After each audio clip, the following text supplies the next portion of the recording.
Hello guys, current affairs funda में आप सभी का स्वागत है। मैं हूं आपके साथ अभिषेक शर्मा और आज के इस वीडियो सेशन में हम 10 दिसंबर तक के सभी इंपॉर्टेंट करंट अफेयर्स कवर करने वाले हैं। हमेशा की तरह आप इस वीडियो को अंत तक जरूर देखिएगा। आज भी आपको काफ़ी कुछ जानने के लिए मिलेगा। सेशन की शुरुआत करने से पहले आप सभी को बताना चाहूँगा, यदि आप हमारे daily current affairs PDF, weekly PDF, monthly PDF और हर महीने के banking and economic awareness PDF चाहते हैं तो करंट अफेयर्स फंडा का वरी मेंबरशिप प्लान आप ज्वाइन कर सकते हैं, जिसका लिंक आपको वीडियो के डिस्क्रिप्शन में या फिर फर्स्ट कमेंट में मिल जाएगा। आपको बता दें, इस सोनी मेंबरशिप प्लान के तहत जितना भी हमारा पीडीएफ कंटेंट है वो हम आपको 1 साल तक के लिए प्रोवाइड कराते हैं, जिसे आप डाउनलोड कर सकते हैं, प्रिंट आउट भी निकलवा सकते हैं। इसके लिए चाहे तो आप करंट अफेयर्स फंड ऐप को यूज़ कर सकते हैं या फिर अपने लैपटॉप या सिस्टम की मदद से वेब लॉगिन भी कर सकते हैं।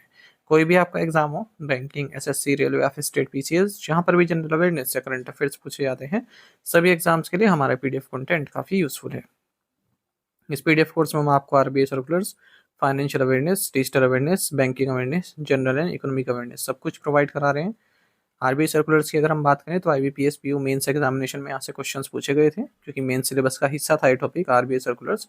और आगे आने वाले जितने भी आपके बैंकिंग मेंस एग्जामिनेशन हैं, वहाँ पर भी आरबीआई सर्कुलर से क्वेश्चन पूछे जाने की संभावनाएं काफ़ी अधिक है, तो आपको ये पढ़कर जाने हैं।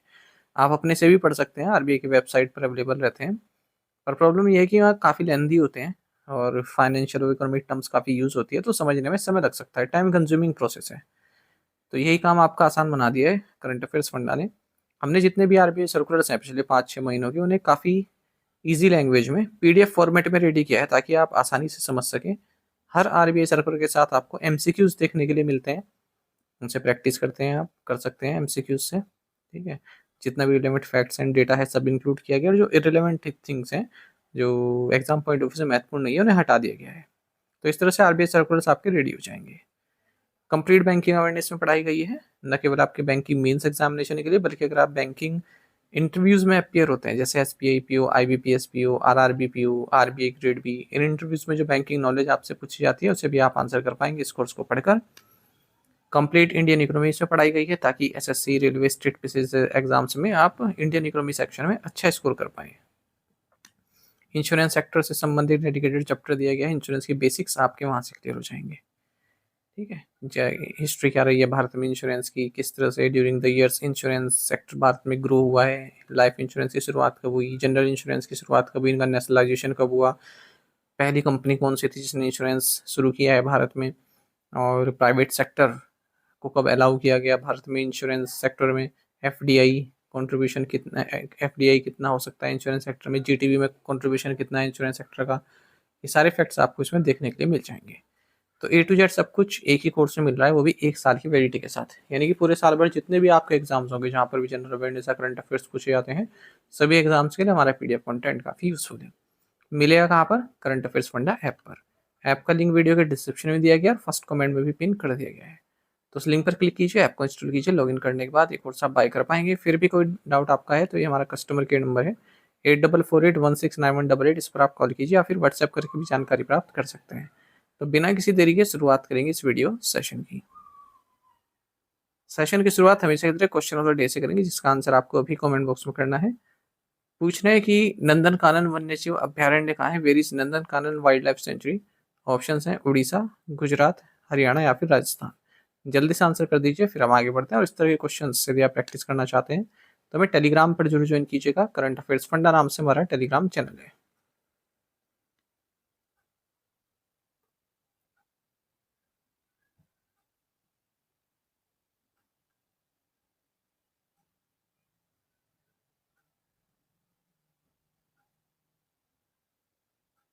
Where was the 11th edition of the India International Science Festival held. Bharat अंतर्राष्ट्रीय विज्ञान महोत्सव का 11वां संस्करण कहाँ आयोजित किया गया। ऑप्शंस आपके सामने हैं। सही आंसर ऑप्शन बी है, Panchkula, Haryana. India International Science festival का 11th एडिशन पंचकुला, हरियाणा में संपन्न हुआ है। इस इंडिया इंटरनेशनल साइंस फेस्टिवल का थीम रहा विज्ञान से समृद्धि फॉर आत्मनिर्भर भारत। इस फेस्टिवल को मिनिस्ट्री ऑफ अर्थ साइंसेस द्वारा ऑर्गेनाइज किया गया है। Indian institute of tropical metrology Pune द्वारा कोऑर्डिनेट किया गया। 2015 में इसकी शुरुआत हुई थी, दिल्ली में होस्ट किया गया 2015-16 का एडिशन। 2018 फिर कोलकाता में, 2019 का लखनऊ में, 2020 का चेन्नई में, 2021 गोवा, 2022 भोपाल, 2023 फरीदाबाद और 2024 Assam. According to the UN's World Urbanization Prospectus 2025 report, which city has become the world's largest by population? संयुक्त राष्ट्र की विश्व शहरीकरण संभावना 2025 रिपोर्ट के अनुसार जनसंख्या के हिसाब से कौन सा शहर दुनिया का सबसे बड़ा शहर बन गया है? ऑप्शंस आपके सामने है। सही आंसर ऑप्शन सी है, जकार्ता। तो यूनाइटेड नेशंस का जो वर्ल्ड अर्बनाइजेशन प्रोस्पेक्ट्स 2025 रिपोर्ट है उसके अनुसार इंडोनेशियन कैपिटल जकार्ता, इसने टोक्यो को पीछे छोड़ दिया और ये वर्ल्ड की लार्जेस्ट सिटी बन गई है पॉपुलेशन के हिसाब से। 42 मिलियन पीपल हाँ जो है जकार्ता में रहते हैं। दिल्ली चौथे नंबर पर है, कोलकाता 90वें नंबर पर है इस लिस्ट में। जकार्ता के बाद दूसरे नंबर पर ढाका है, ढाका बांग्लादेश। तीसरे नंबर पर टोक्यो जापान, फिर 5वें पर शंघाई, फिर छठे पर भी चाइनीज सिटी ग्वांगजो, फिर कायरो, फिर मनीला, फिर 10वें पर Seoul South Korea. World urbanization prospects 2025 को रिलीज किया गया United Nations Department of Economic and Social Affairs के द्वारा। What is the theme of human rights day 2025? मानवाधिकार दिवस 2025 का विषय क्या है? ऑप्शंस आपके सामने हैं। सही आंसर ऑप्शन डी है, human rights our everyday essentials. Human rights day ये 10 दिसंबर को हर साल मनाया जाता है। 2025 में इसका थीम है human rights our everyday essentials. ये डेट ही क्यों चुनी गई 10 दिसंबर की? क्योंकि 10 दिसंबर 1948 को universal declaration of human rights को अडॉप्ट किया गया था यूनाइटेड नेशन जनरल असेंबली द्वारा, जो कि पहला इस तरह का एक डिक्लेरेशन है ह्यूमन राइट्स से संबंधित। Which Indian grand master won the Jerusalem masters final? किस भारतीय ग्रैंड मास्टर ने जेरूसलम मास्टर्स फाइनल जीता है? ऑप्शंस आपके सामने हैं। सही आंसर ऑप्शन बी है, अर्जुन एरिगाइसी। तो इंडियन ग्रैंड मास्टर है अर्जुन एरिगाइसी। इन्होंने 5 time world champion Vishwanath Anand को हरा दिया है जेरूसलम मास्टर्स फाइनल में और ये ट्रॉफी जीत ली है। 55,000 यूएस डॉलर की प्राइज मनी इन्हें मिली है। Which US based chip giant signed an agreement with Tata group to manufacture semiconductors in India? किस अमेरिकी कंपनी ने भारत में सेमीकंडक्टर बनाने के लिए टाटा समूह के साथ एक समझौते ज्ञापन पर हस्ताक्षर किए हैं? राइट आंसर ऑप्शन ए है, इंटेल। तो US based chip giant Intel इन्होंने एग्रीमेंट साइन किया है टाटा ग्रुप के साथ ताकि सेमीकंडक्टर्स मैन्युफैक्चर और असेंबल किए जा सकें भारत में ही लोकल मार्केट के लिए। As per the MOU signed, Intel and Tata intend to explore manufacturing and packaging of Intel products for local markets at Tata Electronics' upcoming Fab and OS80 outsourced semiconductor assembly and test facilities। आप जानते हो कि Tata group जो है ये chip manufacturing plant setup कर रहा है भारत में, जैसे ढोलेरा गुजरात में है ना, और एक semiconductor assembly and packaging plant Assam में भी आ रहा है। The 8th edition of Exercise Garud is a bilateral air exercise between India and which country? अभ्यास गरुड़ का 8वां संस्करण भारत और किस देश के बीच द्विपक्षीय वायु अभ्यास है? ऑप्शंस आपके सामने हैं। सही आंसर ऑप्शन बी है, फ्रांस। तो एक्सरसाइज गरुड़ जो कि bilateral Indo French air exercise है इंडियन एयरफोर्स और French air and space force के बीच में, इसका 8th एडिशन 2025 में हुआ है फ्रांस में, एयरबेस 118 माउंट डे मार्सन में। तो इसमें इंडियन एयरफोर्स की ओर से Su-30 Mark 1 फाइटर्स ने पार्टिसिपेट किया है। IL-78 air to air refuelling aircraft, C-17 Globemaster third transport aircraft, ये सभी पहुंचे फ्रांस। साथ ही आपको बता दें India Indonesia joint special forces exercise Garuda Shakti, देखिए ऊपर वाला गरुड़ है, दूसरा वाला गरुड़ शक्ति है, तो इसका 10th एडिशन हुआ है बकलो हिमाचल प्रदेश में। जो इंडियन कंटिजेंट है इसको रिप्रेजेंट किया गया पैराशूट रेजिमेंट के ट्रुप्स के द्वारा। Which of the following has partnered with Hitachi MGRMnet to accelerate nationwide innovation? निम्न से किसने राष्ट्रव्यापी नवाचार में तेजी लाने के लिए हिताची MGRM नेट के साथ साझेदारी की है? राइट आंसर ऑप्शन डी है, अटल इनोवेशन मिशन। देखिए अटल innovation mission, NITI Aayog government of India and Hitachi MGRM net limited, इन्होंने पार्टनरशिप साइन की है, स्टेटमेंट ऑफ इंटेंट साइन किया गया है। भारत में सिंगल इनोवेशन प्लेटफॉर्म, इसका नाम है MStarTM ग्लोबल AI कनेक्ट, इसके यूज़ और इसके डेवलपमेंट को लेकर ये MOU साइन किया गया है। और ये जो प्लेटफॉर्म है कम्प्लीटली आर्टिफिशियल इंटेलिजेंस और भी जो इनोवेटिव टेक्नोलॉजीज हैं उन पर रिलाई करता है। India's first all electric green truck is being design for which port authority? Bharat का पहला पूर्णतः इलेक्ट्रिक ट्रक ग्रीन ट्रक किस बंदरगाह प्राधिकरण के लिए डिजाइन किया जा रहा है? ऑप्शंस आपके सामने हैं। सही आंसर ऑप्शन डी है, Deendayal port authority Kandla. Union minister for port shipping and waterways Sarbananda Sonowal, इन्होंने स्टील कटिंग सेरेमनी को हरी झंडी दिखाई है। ये स्टील कटिंग सेरेमनी किसके लिए है? भारत की first all electric green truck को बनाने के लिए, मतलब शुरुआत हो चुकी है इसको बनाने के लिए। स्टील कटिंग सेरेमनी उसे बोलते हैं।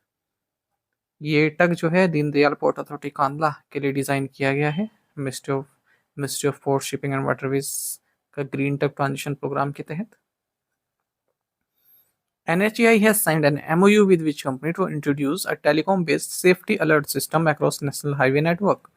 NHAI ने राष्ट्रीय राजमार्ग नेटवर्क पर दूरसंचार आधारित सुरक्षा चेतावनी प्रणाली शुरू करने के लिए किस कंपनी के साथ समझौता ज्ञापन पर हस्ताक्षर किए हैं? राइट आंसर ऑप्शन डी है रिलायंस जियो।